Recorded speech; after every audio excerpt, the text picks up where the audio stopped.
Oggi condivido con voi i miei 4 pilastri, le tecniche che mi accompagnano in tutti i miei progetti, o quasi tutti, i 4 incantesimi, come li chiamo io, che possono fare miracoli, anche coi lavori più semplici.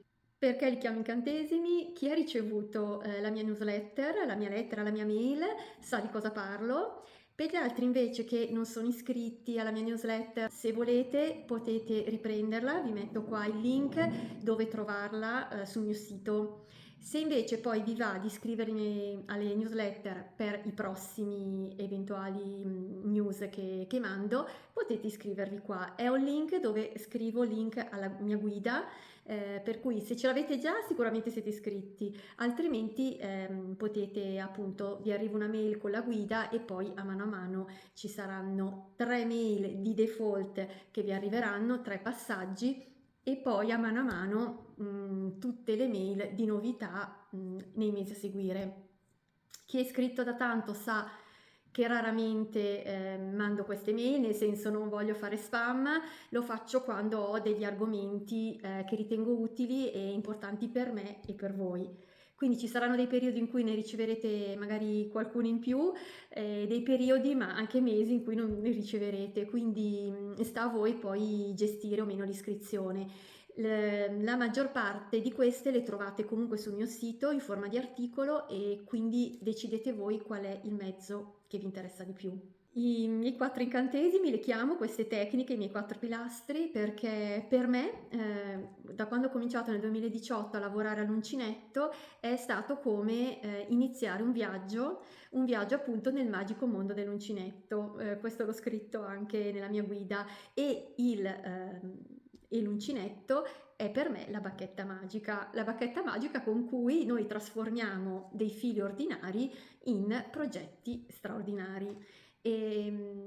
Cosa c'è di più magico di un piccolo strumento che intrecciando dei fili sottili trasforma in maglioni, capi, oggetti, delle cose molto belle. Quindi niente di nuovo sul fronte occidentale, ma le solite tecniche che io utilizzo. Oggi ve ne voglio comunque parlare in modo un pochino più discorsivo, così per farvi capire, soprattutto per chi non mi segue da molto, come lavoro e cosa mi piace fare dell'uncinetto, perché ovviamente l'uncinetto è un mondo talmente variegato, ricco di tecniche, modalità, tipi di lavorazioni veramente infinite, poi magari ognuno di noi si specializza in qualcosa di particolare, o meglio, predilige. Poi ogni tanto qualche capatina fuori dalla comfort zone sicuramente bisogna farla. Bando alle ciance, iniziamo. Il primo incantesimo, cosa sarà mai? La lavorazione orizzontale, ovviamente.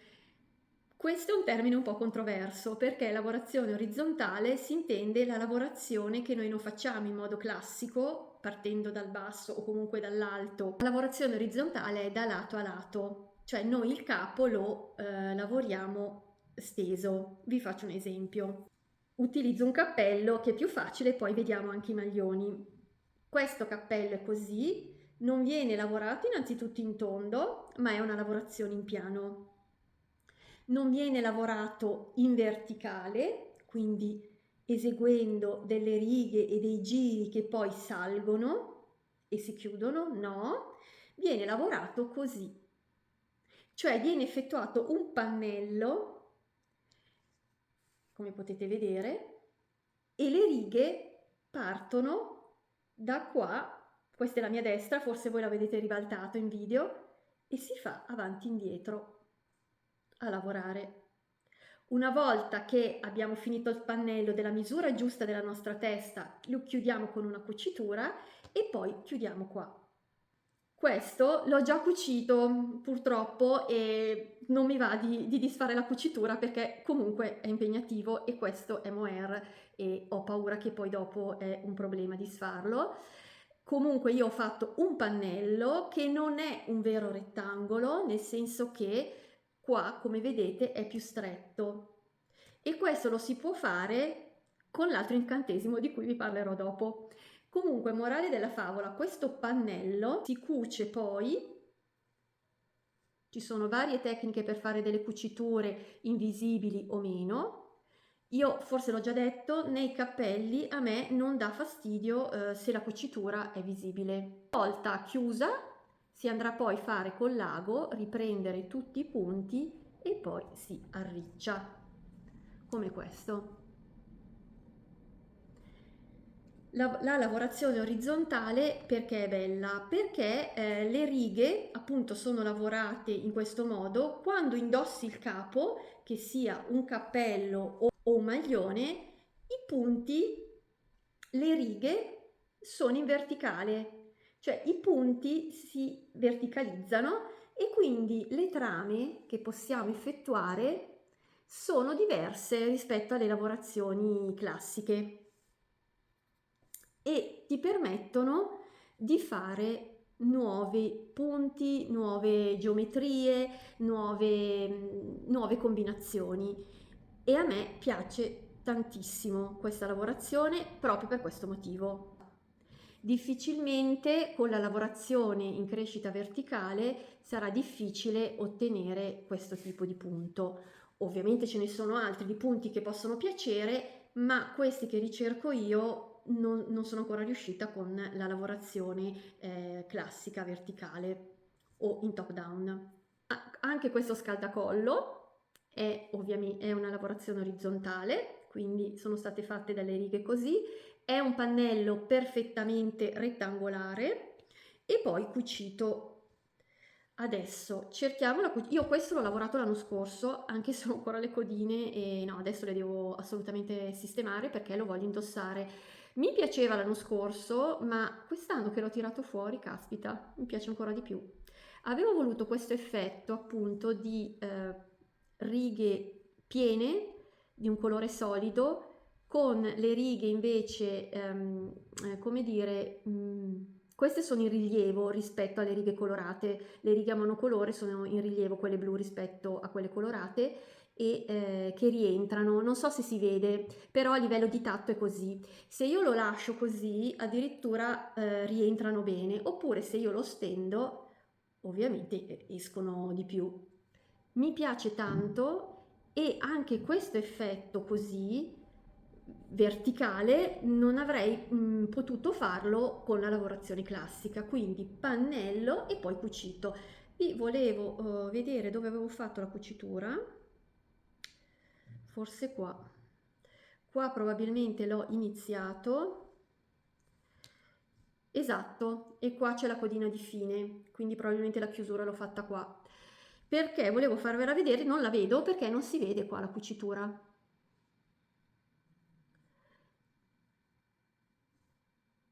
Perché sono riuscita a farla rientrando, ora non ricordo più se l'ho fatta dal rovescio o dal diritto, però vedo che anche dal rovescio non si vede la differenza. Perché sono belle le cuciture fatte con la lavorazione orizzontale? Perché non abbiamo il lato della lavorazione che a uncinetto non è mai precisissima, abbiamo la riga di lavorazione e quindi è più facile fare delle belle cuciture rispetto a cucire i lati delle lavorazioni. Almeno per me è così, poi magari qualcuno di voi è più esperto nell'altro senso.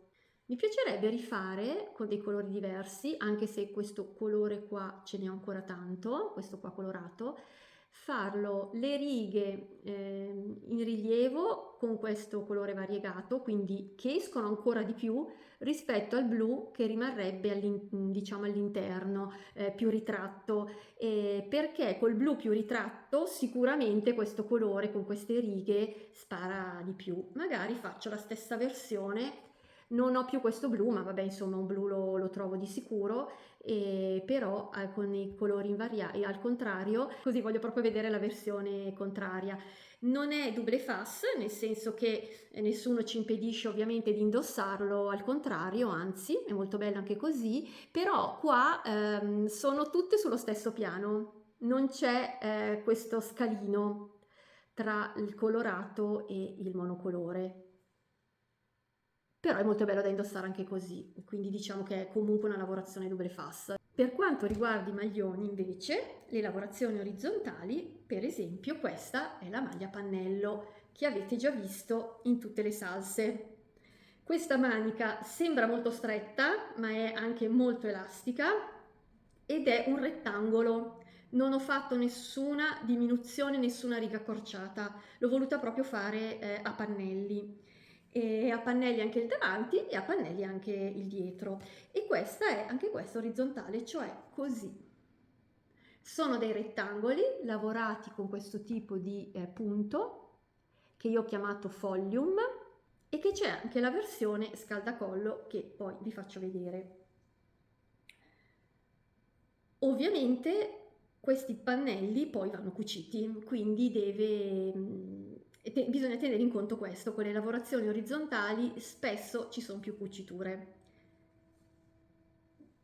Le cuciture sono comunque abbastanza facili perché appunto siamo nella riga di lavorazione, non siamo sul lato e vengono molto bene. Lo scaldacollo è questo. E qual è la qualità della lavorazione orizzontale rispetto a quella della crescita in verticale?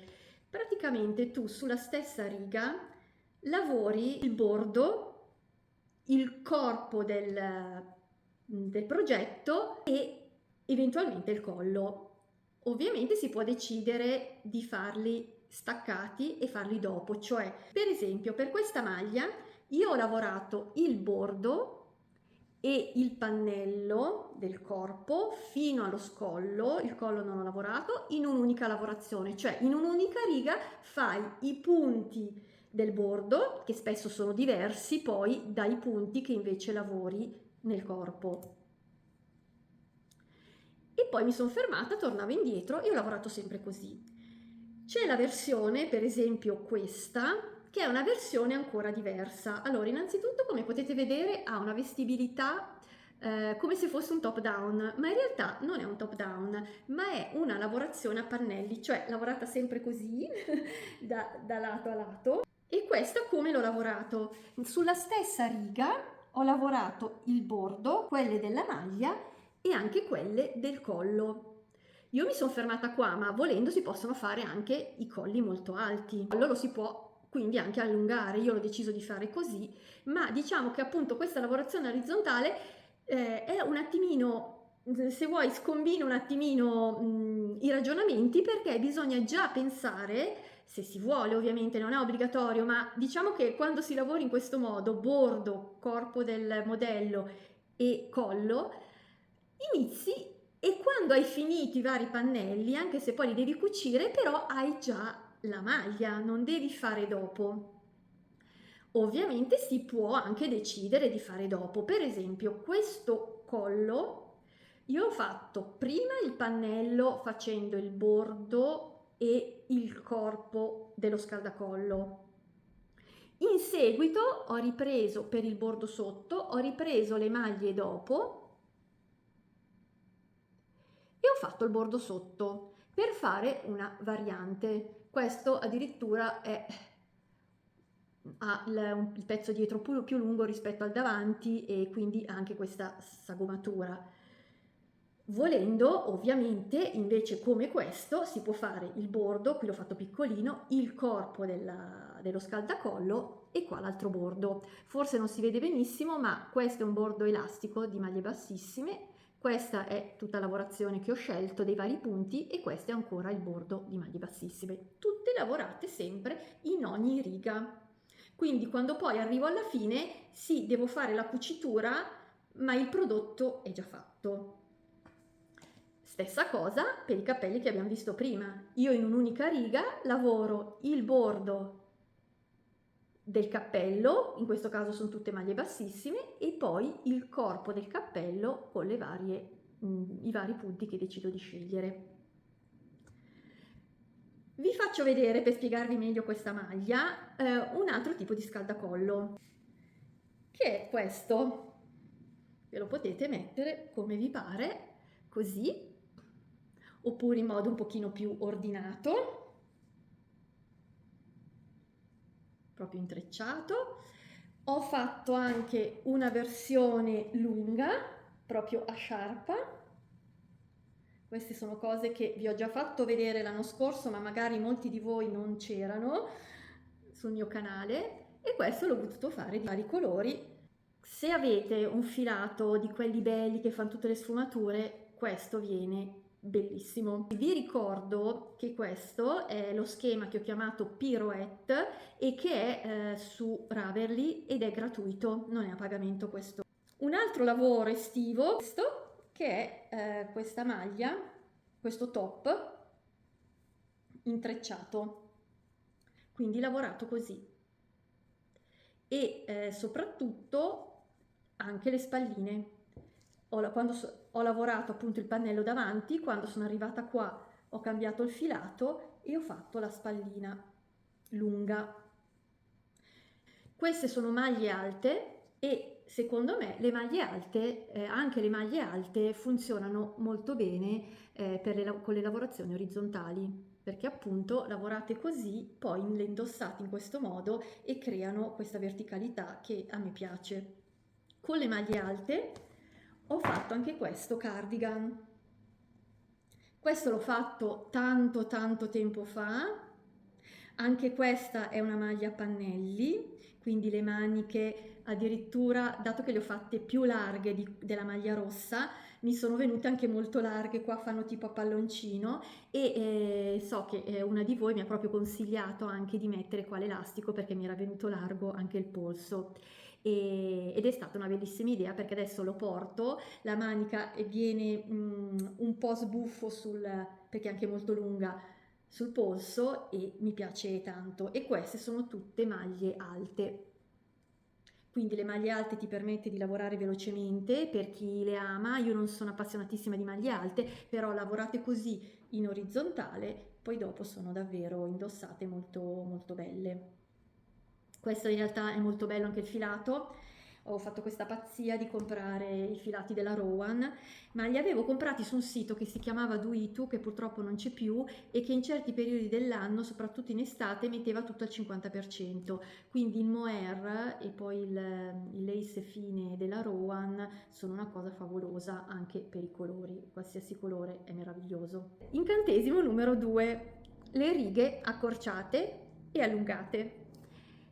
Che cosa sono? Sono delle righe che vengono lavorate più corte, cioè non si arriva in fondo alla riga precedente, ma si arriva prima. E si utilizzano per dare forma al capo, sono anche decorative e donano, diciamo, una certa sartorialità. Riescono a farci dare una forma corretta al nostro lavoro. Quindi le righe accorciate vi lascio linkato un video se dopo volete andare a vederlo, in modo tale che le capite un pochino meglio. Chi non le ha mai lavorate o chi non ha mai sentito parlare magari non è così facile a parole spiegarlo. Cosa sono per esempio? Cominciamo facendovi vedere questo cappello. Questo cappello è lavorato in orizzontale, ovviamente, è un filato variegato, comunque le righe sono così. È stato fatto un pannello, quindi un rettangolo perfetto, è stata effettuata una cucitura, che è qua, e poi invece di arricciarlo, come l'altro che avevamo visto, ho voluto fare il pussycat, che è molto famoso in America tra le femministe.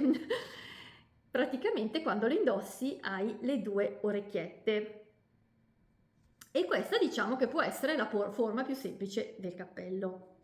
Se noi invece di lavorarlo tutte le righe uguali decidessimo di lavorare una riga fino in fondo e la riga successiva di stare un pochino indietro, magari lavorare 5 o 6 maglie in meno, quindi torno indietro, ritorno di nuovo e le lavoro di nuovo tutte. Nel video vi faccio vedere come fare lo scalino, chiamiamolo così. La riga ancora successiva sto indietro di 5-6 maglie e così via. Cosa otteniamo? Questo cappello che avevamo visto prima, cioè se qui avessimo, diciamo per comodità, 100 righe di lavorate, da questa parte noi ne avremmo solo 50, perché una riga sì e una no, siamo arrivate fino in fondo, ma appunto una riga sì e una no, siamo arrivate solo fino a qui, vedete? Questo crea un restringimento che è molto bello e utile magari appunto per i cappelli, così da non avere una ricciatura importante, dove appunto, adesso ve lo faccio vedere qua, hai la ricciatura ma non esagerata.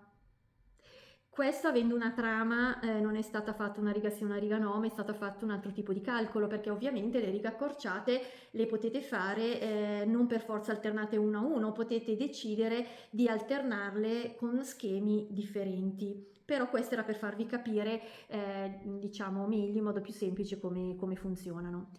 Quindi le righe accorciate si possono utilizzare per tantissime cose, per esempio per questa che vi ho fatto vedere prima. Perché? Perché io l'ho lavorato così. Vuol dire che io lavoravo una riga e a un certo punto mi fermavo. La riga successiva mi fermavo ancora prima e la riga ancora prima. Mi sembra, andate a vedere allo schema, che sono forse tranche di 8. Quindi se la riga numero 1 ho fatto 40 maglie, la seconda riga ne ho fatte 32 e così via, meno 8, meno 8, l'ultima riga dovrebbe essere di 8. Poi, finite le righe accorciate, di nuovo una riga allungata per arrivare fino in fondo e poi di nuovo ancora queste righe accorciate. Trovate lo schema su Ravelry. Questa cosa idem.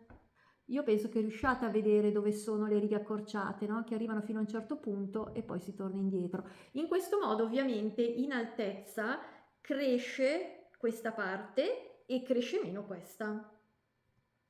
Tutto questo pippone per spiegarvi come ho fatto questa maglia invece, che io ho sempre chiamato a stella. Allora, questa maglia viene dopo una serie di maglie che io ho fatto.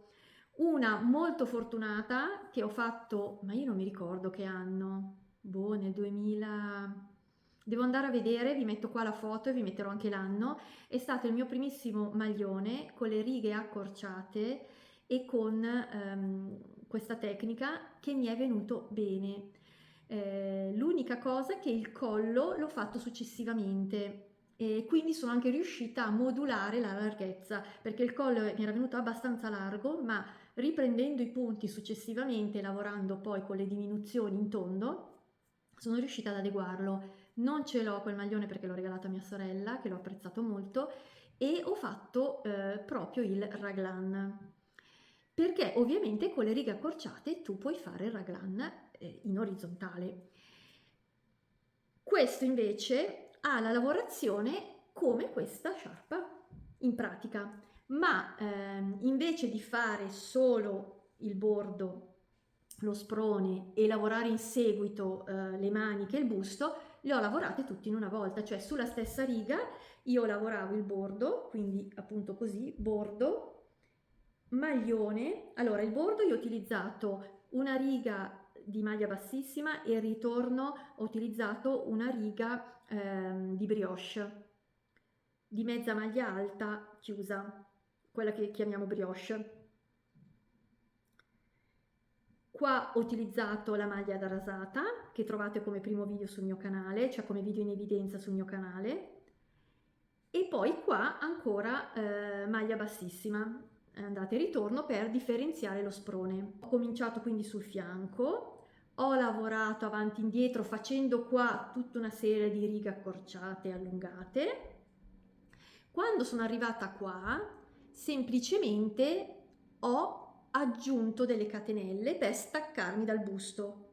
Ho fatto la manica, che è venuta appunto attaccato qua, ma un pannello diviso rispetto al busto, praticamente la maglia era attaccata solo per lo sprone. Di nuovo ho ricreato delle catenelle per il busto dietro e così via fino ad arrivare qua. Io avevo fatto vari maglioni di questo tipo e varie prove, tutte con tutte senza alzata, perché è più facile calcolare, cioè non calcolare, andare avanti così con le stesse misure. Questo maglione invece l'ho voluto fare con l'alzata. Cosa vuol dire? Che il bordo qua, lo sprone qui, deve essere più basso, lo scollo, rispetto al dietro. Ma essendo una lavorazione appunto in orizzontale, dovevo far sì che il dietro, dovevo allungare delle maglie. Allora, in realtà doveva essere che di solito lavoro prima il dietro e quando arrivo sul davanti accorcio. Non è che sia impossibile farlo, però non so cosa sia successo, questo comunque era un prototipo, ho sbagliato lo scalfo, o meglio, questo scalfo mi è venuto giusto, quando ho rifatto lo scalfo e dovevo rifare gli aumenti, non so come, ho sbagliato, non sono riuscita, ho disfatto 2 volte credendo di far giusto, ma la cosa è venuta sbagliata e mi faceva difetto qua, perché qua ci sono, credo, 5 maglie in meno rispetto a qua. Cosa ho fatto allora? Innanzitutto, non avendo fatto l'alzata, perché praticamente il dritto, il davanti e il dietro erano uguali, l'ho indossato al contrario. Ho deciso, tu alla fine ovviamente è un pannello di questo tipo, dove hai attaccato il busto e le maniche e poi le devi cucire, ovviamente devi fare la cucitura qua e poi devi cucire i fianchi. Queste cuciture vanno fatte ovviamente. Io cosa ho fatto? Ho cucito un pezzettino e ho lasciato libero perché cucirlo così mi avrebbe fatto difetto e diciamo che è stato un escamotage che può essere decorativo per chi piace ovviamente, ma è una soluzione perché quando facciamo delle maglie, dei maglioni, può essere che noi sbagliamo. Mi è capitato di fare questo tipo di lavorazioni e di avere dei colli troppo larghi, perché magari ho fatto meno giri accorciati del dovuto, ho semplicemente messo un elastico trasparente, di quelli fini, e l'ho risolto appunto aggiungendo un elastico. Il problema è quando fai le cose troppo strette. In questo caso appunto che avrebbe fatto difetto proprio qua, faceva difetto qua, ho deciso di tenerlo. Faceva difetto anche sulla manica perché era storta. Quindi cosa ho fatto? Ho fatto anche qua il bordo nero sul polso e forse avrei dovuto fare il laccino in modo tale che lo riprendevo identico. Però non mi andava l'idea del laccino, ho detto dopo magari mi dà fastidio e quindi non l'ho fatta. Ora, un filo nero per aggiungere il laccino potrei anche trovarlo, non credo che si veda la differenza in nero e nero, però vabbè, era solo per farvi vedere che a volte, anche se si sbagliano delle cose, si possono trovare degli escamotage e la maglia indossarla comunque, secondo me funziona. E non mi dà fastidio perché ovviamente tirava qua, ma adesso fa questa specie di goccia. Incantesimo numero 3. I punti in costa.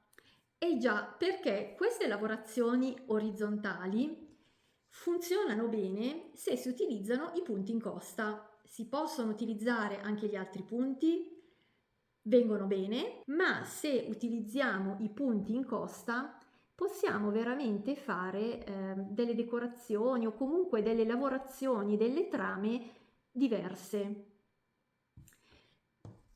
Possiamo creare appunto questa con la maglia bassissima che è come la costa inglese, che riesci a farla solo se la lavori coi punti in costa. Questo cappello, allora innanzitutto questo cappello è stato fatto con le righe accorciate.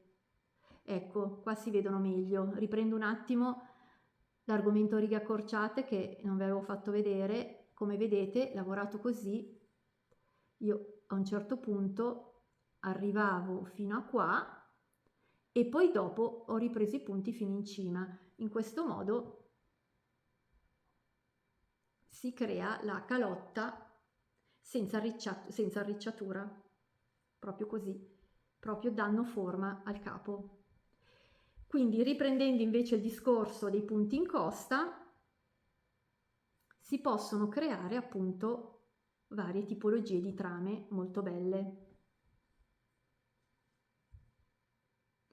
e giocare coi colori come vi ho fatto vedere prima, perché questo effetto di rientranza del punto lo puoi fare solo se lavori coi punti in costa e i punti in costa sono costa davanti, costa dietro, costa davanti inversa, costa dietro inversa.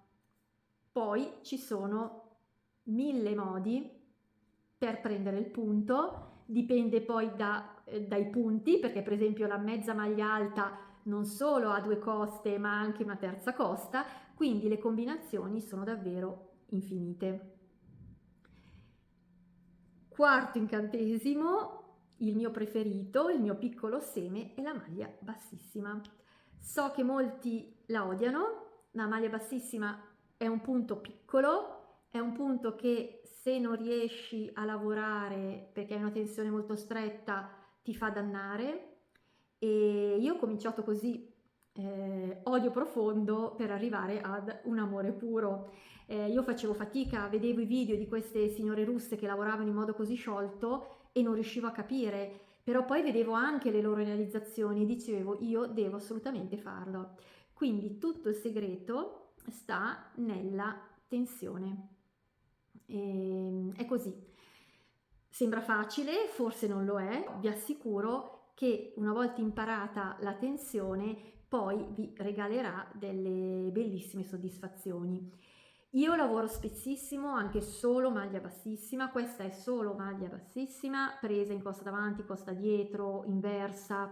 Per poter fare questo tipo di righe bisogna usarle in questo modo. Ma funziona molto bene anche combinata con gli altri punti, perché per fare questo tipo di lavorazioni bisogna appunto utilizzarla. Se la combini con la maglia alta, per esempio, è combinata con la maglia alta, anche qua c'è un video dove vi faccio vedere come si fa. Lavorato appunto sempre in orizzontale, è combinata con la maglia alta e quando la indossi viene così, come delle righe verticali. E puoi anche fare due sole righe di maglie bassissime e la riga di maglia alta. Io le ho alternate 3, perché io preferisco fare la maglia bassissima che non la maglia alta, ma sono un caso patologico. Ed è più facile perché lo fai la riga di maglia alta, la tensione si allenta e quindi poi tu riesci più facilmente a fare la maglia bassissima dopo. Ti alleni e insomma chi la dura la vince. Se riuscite a superare questo scoglio, tante di voi mi avete scritto che siete riuscite e adesso siete innamorate anche voi di questo bellissimo punto. Vi faccio vedere un ultimo lavoro, qualcuno di voi lo ricorderà e lo riconoscerà. Questo c'è il tutorial sul mio canale, uno dei miei primi tutorial, mi perdonerete se ci sono degli errori. È lo stesso punto del cappello, quello rosa, ma invece di essere lavorato un pannello praticamente dritto e poi cucito, l'ho lavorato proprio con le righe accorciate, sempre a tranche. Non lo so adesso se sono tranche di 9 o 10 maglie, non me lo ricordo più, comunque c'è il tutorial. Anzi, forse c'è anche lo schema su Ravelry, non mi ricordo più, sempre gratuito. E praticamente sono delle righe accorciate, sono partita da qua, quindi la lavorazione così, e quando arrivavo alla fine della riga continuavo per 20-25 maglie, forse anche 30, e fare il collo. Quindi mi è venuto questo restringimento senza lavorarlo top down e in tondo, è proprio lavorato in orizzontale e poi cucito. Vediamo se troviamo la cucitura, secondo me è questa, non sono sicura però, perché davvero le cuciture sembra che faccio finta ma non è così, non si vedono. Io presumo che sia questa perché è un pochino diversa rispetto alle altre. Sì, la cucitura è questa qua, forse la potete vedere bene anche voi, cioè non si nota a dir la verità, però è questa e viene indossato in questo modo. Maglia bassissima, che è il collo tutto di maglia bassissima, i punti in costa e i punti mischiati, combinati con la maglia bassissima, le righe accorciate e allungate, che sono appunto questo che formano la trama, e ovviamente la lavorazione in orizzontale. Forse questo deve diventare la mia mascotte, il mio collo che mi rappresenta, ecco. Mi rappresenta molto anche perché io porto in inverno molto i maglioni accollati. Bene, questo è quanto. Fatemi sapere se anche voi amate questo tipo di tecniche, se le utilizzate. Mi raccomando, andate a vedere la newsletter, iscrivetevi alla newsletter se volete e vi linko qua sotto anche i video di cui vi ho parlato. Mi raccomando, i commenti qui sotto sono per voi e come sapete io vi rispondo sempre. Potete anche scrivermi via mail, ovviamente, perché lì è anche un luogo privato, personale nostro e c'è più spazio anche per parlarsi, per scrivere più cose, perché rispondere ad un messaggio sotto un video lo si fa magari un pochino di fretta, con poche parole. A presto, I love crochet!